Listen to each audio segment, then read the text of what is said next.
Vai. Uhum. O lobo maurinho. Ele é terrível. Ele é cruel e assustador.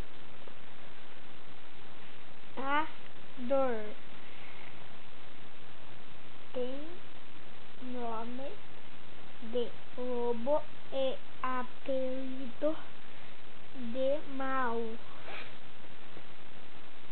Lobo mau. Lobo maurinho. Que não tem dó nem piedade. Tortura a vovó, persegue as meninas, batendo os porquinhos, assusta os amigos, se mete nem em brigas, fala palavrão, paralelepípedo. Ele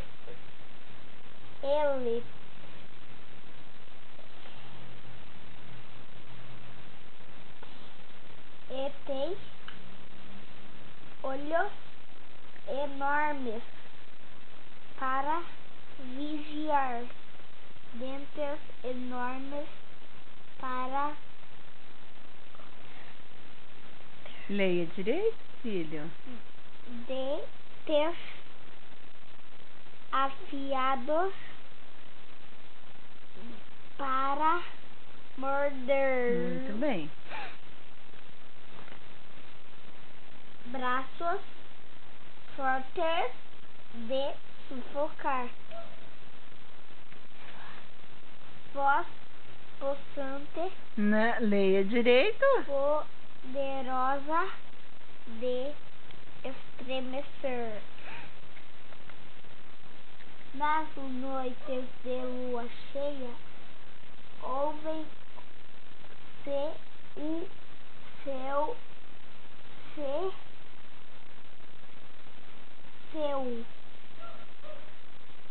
uivo.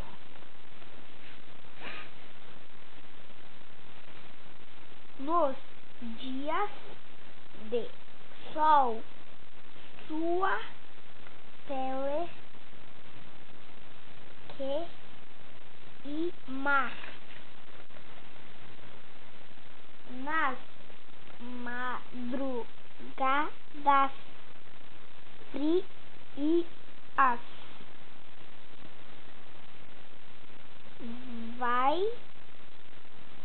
Não é vai.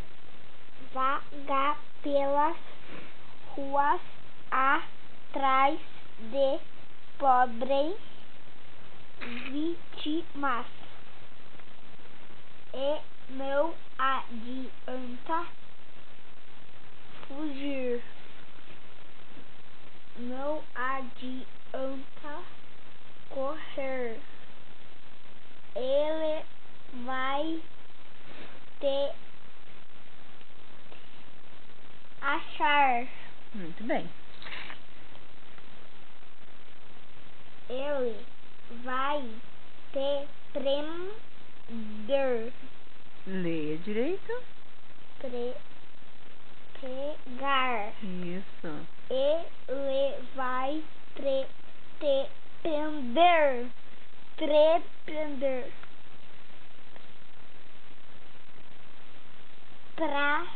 Para sempre. Tá chorando? Não, filho. Fim. Acabou? Que legal. Diego leu seu primeiro livro sozinho.